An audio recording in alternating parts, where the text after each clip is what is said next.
स्वागत है बच्चों आप सभी का आपके अपने most trusted content provider YouTube channel Mahadev tutorial में।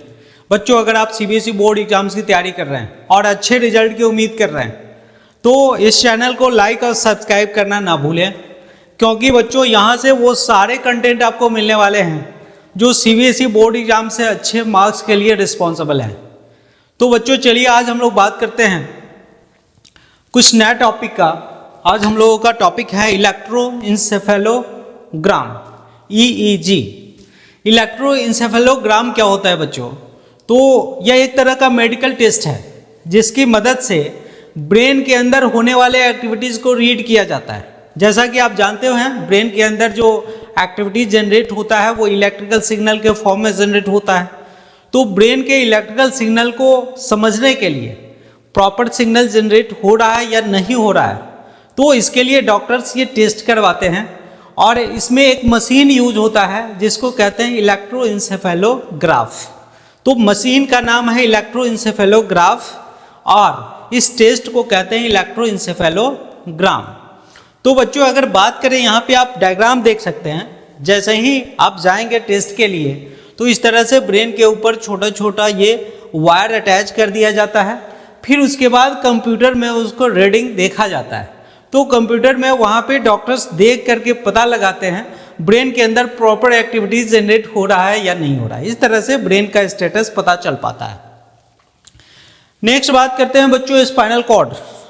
बच्चों स्पाइनल कॉर्ड का मतलब है CNS का एक पार्ट। जैसा कि आप जानते हैं CNS सेंट्रल नर्वस सिस्टम में दो पार्ट होता है, एक स्पाइनल कॉर्ड और दूसरा ब्रेन। आप देख पा रहे हैं ये ब्रेन का पोर्शन है और स्पाइनल कॉर्ड है ये। तो स्पाइनल कॉर्ड की बात करें तो बच्चों ये सिलेंड्रिकल स्ट्रक्चर है। ये अप्रॉक्सीमेटली 25 सेंटीमीटर लॉन्ग होता है, 45 सेंटीमीटर लॉन्ग होता है अप्रॉक्स। और ये वर्टिबल कॉलम के अंदर प्रेजेंट होता है। जो हम लोगों का बैकबोन है, रीढ़ की हड्डी जिसको कहते हैं, तो उस बैकबोन के अंदर ये रखा हुआ है। और बच्चों ये 3 टाइप के मेनिंजेस से घिरा होता है। जैसा कि हम लोग पढ़े थे ब्रेन भी 3 तरह के लेयर से घिरा होता है जिसको मेनिंजेस कहते हैं, वो ड्यूरा मैटर, अरेक्नोइड, पाया मैटर। ठीक वैसे ही स्पाइनल कॉर्ड भी 3 तरह के मेम्ब्रेन से मेनिंजेस से घिरा होता है। बच्चों अगर बात करें इसका ओरिजिनेशन का तो ये ओरिजिनेट होता है मेडुला ओब्लांगाटा। ये मेडुला ओब्लांगाटा से ओरिजिनेट होता है और ये लंबर रीजन तक ये एक्सटेंड करता है, मतलब ये कमर तक एक्सटेंड करता है। ठीक है। और बच्चों सबसे इंपॉर्टेंट फंक्शन स्पाइनल कॉर्ड का सबसे इंपॉर्टेंट फंक्शन है कंट्रोलिंग रिफ्लेक्स एक्शन। तो बच्चों रिफ्लेक्स एक्शन क्या है हम लोग बात करते हैं। रिफ्लेक्स एक्शन की बात करें बच्चों, पहले मैं आपको बता दूं, अगर आप चाहें स्क्रीनशॉट लेना तो आप ले सकते हैं। बच्चों रिफ्लेक्स एक्शन का मतलब है किसी भी स्टिमुलस के अगेंस्ट कुछ ऐसा रिस्पॉन्स होता है जिसमें ब्रेन का कोई इन्वॉल्वमेंट नहीं होता है। तो आप कह सकते हैं the responses which do not require any thinking by the brain. Brain के द्वारा बिना किसी थिंकिंग का कोई रिस्पॉन्स परफॉर्म होता है तो उसे कहते हैं हम लोग रिफ्लेक्स एक्शन। जैसे एक एग्जांपल से समझते हैं, मान लिया जाए मेरा हाथ किसी हॉट ऑब्जेक्ट में टच हो गया है। तो हॉट ऑब्जेक्ट में टच होते ही मेरे हाथ में होता है रिसेप्टर। ये रिसेप्टर उस स्टिमुलस को रीड करेगा और ये रिसेप्टर उस स्टिमुलस को कन्वर्ट करेगा इलेक्ट्रिकल सिग्नल में, और इलेक्ट्रिकल सिग्नल को सेंसरी नर्व्स ले करके जाएगा स्पाइनल कॉर्ड के पास, और स्पाइनल कॉर्ड यहाँ से प्रोसेस करके मोटर न्यूरॉन के द्वारा ऑर्डर भेजेगा जो आकर के काम करेगा इफेक्टर ऑर्गन्स पे और तुरंत मेरा हाथ वहाँ से हट जाएगा। तो बच्चों इतना सारा जो प्रोसेस है इसमें ब्रेन का कहीं कोई इन्वॉल्वमेंट नहीं है। ठीक है। तो रिफ्लेक्स एक्शन हम लोग समझ गए। रिफ्लेक्स एक्शन का मतलब है some responses which do not require any thinking by the brain, that is known as reflex action. बच्चों ये कंट्रोल किसके द्वारा किया जाता है तो डिस्कस कर ही रहे हैं हम लोग, स्पाइनल कॉर्ड के द्वारा कंट्रोल किया जाता है। अगर हम लोग एग्जाम्पल की बात करें तो आप कह सकते हैं withdrawal of hand on touching the hot object. जैसे ही हॉट ऑब्जेक्ट को आप टच करते हैं हाथ अपने आप हट जाता है। तो इसमें दिमाग नहीं कहता है जब आप अपना हाथ हटाओ यहाँ से। ठीक है, क्योंकि हम लोगों का रिफ्लेक्स एक्शन काम करता है और हाथ अपने आप वहाँ से हट जाता है। दूसरा आप स्नीजिंग कह सकते हैं, कफिंग कह सकते हैं, वॉमिटिंग कह सकते हैं, watering of mouth at the site of tasty food, जैसे ही आप टेस्टी फूड देखते हैं मुंह में पानी आ जाता है। बच्चों ये भी एक रिफ्लेक्स एक्शन का एग्जाम्पल है। फिर आप ब्लिंकिंग ऑफ आइज का एग्जाम्पल ले सकते हैं, जैसे हम लोगों का आंख जो ब्लिंक करता रहता है, ये मेरे मन से नहीं होता, रिफ्लेक्स एक्शन है। जैसे ही कोई डस्ट पार्टिकल आंख के पास आता है, मेरा आईलिड अपने आप बंद हो जाता है। तो ये रिफ्लेक्स एक्शन कंट्रोल किया जाता है स्पाइनल कॉर्ड के द्वारा। ठीक है, नेक्स्ट बात करें बच्चों हम लोग components of reflex arc. Reflex arc क्या है, पहले हम लोग रिफ्लेक्स आर्क की बात कर लेते हैं। तो रिफ्लेक्स आर्क क्या होता है, the pathway followed by the sensory nerves in carrying the nerve impulses from receptor to the spinal cord and the pathway followed by the motor neurons from spinal cord to the effector organs. कहने का मतलब है जो sensory neuron का pathway का follow करना, कहाँ से कहाँ तक, रिसेप्टर से लेकर के स्पाइनल कॉर्ड तक, और मोटर न्यूरॉन के द्वारा पाथवे फॉलो करना कहाँ से, तो स्पाइनल कॉर्ड से इफेक्टर ऑर्गन्स तक। तो ये जो पाथ फॉलो किया जाता है सेंसरी नर्व्स और मोटर न्यूरॉन्स के द्वारा, इसे कहते हैं रिफ्लेक्शन आर्क या रिफ्लेक्स आर्क कहते हैं, रिफ्लेक्स आर्क कहते हैं।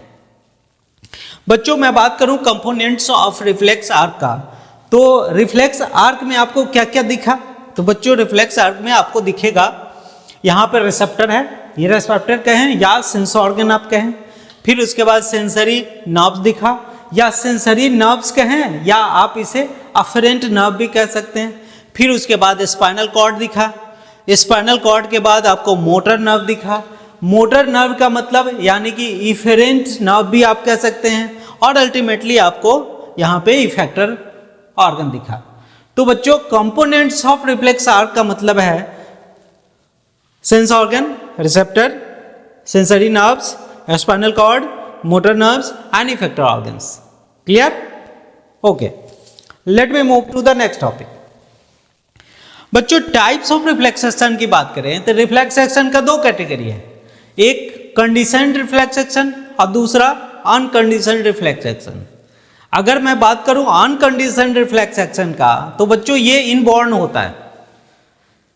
बच्चों आप स्क्रीनशॉट ले सकते हैं अगर आपको स्क्रीन दिख रहा है तो अगर मैं अनकंडीशनड रिफ्लेक्स एक्शन की बात करूं तो ये इनबॉर्न होता है। इट मीन्स जन्म से हम लोगों में प्रेजेंट होता है, और इनहेरिटेशन इसका इनहेरिटेड होता है, यानी कि एक जनरेशन से दूसरे जनरेशन में ये पास ऑन हो सकता है। और बच्चों इस तरह के रिफ्लेक्स एक्शन को परफॉर्म करने के लिए बॉडी को किसी प्रीवियस एक्सपीरियंस की आवश्यकता नहीं होती है। ठीक है, तो ऐसे रिफ्लेक्स एक्शन को हम लोग कहते हैं अनकंडीशनड रिफ्लेक्स एक्शन। अगर हम लोग एग्जाम्पल की बात करें तो बच्चों स्वेलोइंग ऑफ फूड का निगलना, यह एक इनबॉर्न या अनकंडीशनड रिफ्लेक्स एक्शन हो सकता है। ठीक है, दूसरी बात करें बच्चों जजमेंट, जैसे मान लीजिए छोटा सा कोई बच्चा है और अगर वो मिल्क फीडिंग कर रहा है, उसके पास आप मिल्क का बोतल ले जाइए तो अपने आप वो जज कर लेता है जी ये बोतल को मुंह में लेना है मुझे और इसका मिल्क को मुझे पीना है। तो ये जजमेंट का जो प्रोसेस है ये शुरू से इनबिल्ट होता है बच्चों में या बड़े लोगों में। तो ऐसे रिफ्लेक्स एक्शन को हम लोग कहते हैं अनकंडीशनड रिफ्लेक्स एक्शन। फिर मैं बात करूं बच्चों ब्लिंकिंग ऑफ आइज, आंख का ब्लिंक होना। तो आप देखेंगे छोटा बच्चा हो या बड़ा हो, ये ब्लिंकिंग ऑफ आई हम लोगों के कंट्रोल में नहीं होता है, ये अपने आप होता है। तो ऐसे रिफ्लेक्स एक्शन को हम लोग कहते हैं अनकंडीशन रिफ्लेक्स एक्शन, और इसमें कुछ सीखने की आवश्यकता नहीं होती है, ये इनबिल्ट होता है, इनबॉर्न होता है।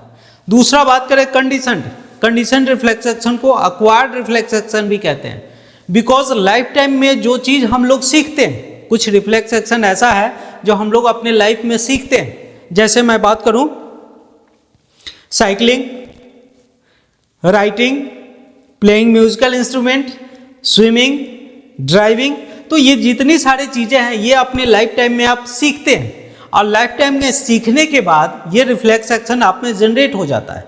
लेकिन खास बात, जो एक्वायर्ड रिफ्लेक्स एक्शन है ये इनहेरिट नहीं होता है, मतलब एक जनरेशन से दूसरे जनरेशन में ये पास ऑन नहीं होता है। तो बच्चों ये आपके लिए इंपॉर्टेंट क्वेश्चन है, इनका दो कैटेगरी अनकंडीशनड और condition.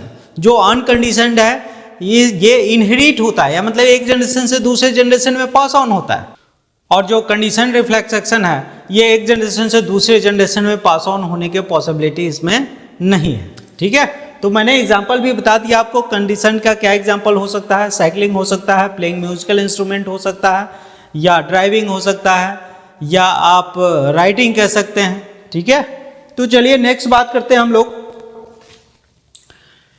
Significance of reflex action. Reflex action का क्या सिग्निफिकेंस है। सिग्निफिकेंस की बात करें बच्चों तो ब्रेन के ओवरलोडिंग और ओवर टास्किंग को ये कम करता है। जैसा कि आप जानते हैं कुछ काम ऐसा है जो स्पाइनल कॉर्ड खुद कर लेता है, ब्रेन को उसमें इन्वॉल्व होने का मौका नहीं देता है। तो आप कह सकते हैं ब्रेन के पास बहुत सारा काम है, तो थोड़े से काम को ये कम करता है, यानी कि ओवरलोडिंग और ओवर टास्किंग को कम करता है। दूसरा, कुछ कंडीशन में जब हार्मफुल स्टिमुलस होता है तो उस समय क्विक रिस्पांस देने के लिए रिस्पॉन्सिबल होता है। जैसे मान लीजिए आप कहीं पे बैठे हैं और अचानक से आपका हाथ किसी हॉट ऑब्जेक्ट में टच हो गया, तो इसका इंफॉर्मेशन ब्रेन को नहीं जाता है, क्योंकि यहाँ पे सर्वाइवल वैल्यू की बात है।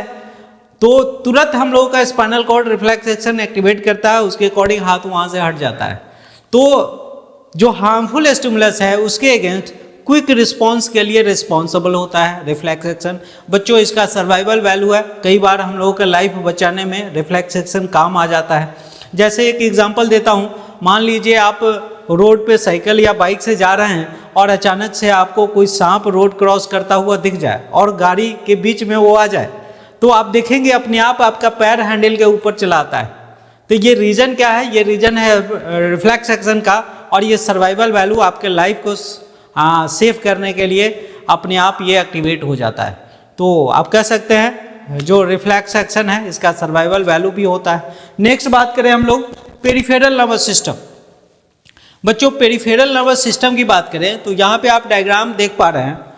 नर्वस सिस्टम को दो कैटेगरी में हम लोग डिवाइड करते हैं, सेंट्रल नर्वस सिस्टम और peripheral nervous system. Central nervous system में ये ब्रेन और स्पाइनल कॉर्ड आ गया। तो बच्चों आप कह सकते हैं all the nerves of the body other than CNS, यानी कि सेंट्रल नर्वस सिस्टम ब्रेन और स्पाइनल कॉर्ड को छोड़ करके जितना भी नर्व्स है बॉडी के अंदर सबको एक साथ हम लोग कहते हैं पेरिफेरल नर्वस सिस्टम।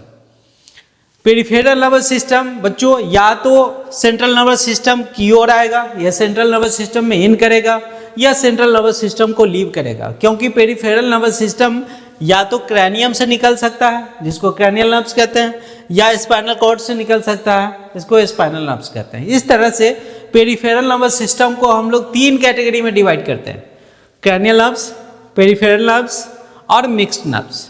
ठीक है, तो बच्चों आज का लेक्चर यहीं पे समाप्त करते हैं और नेक्स्ट क्लास में हम लोग आगे फर्दर बात करेंगे।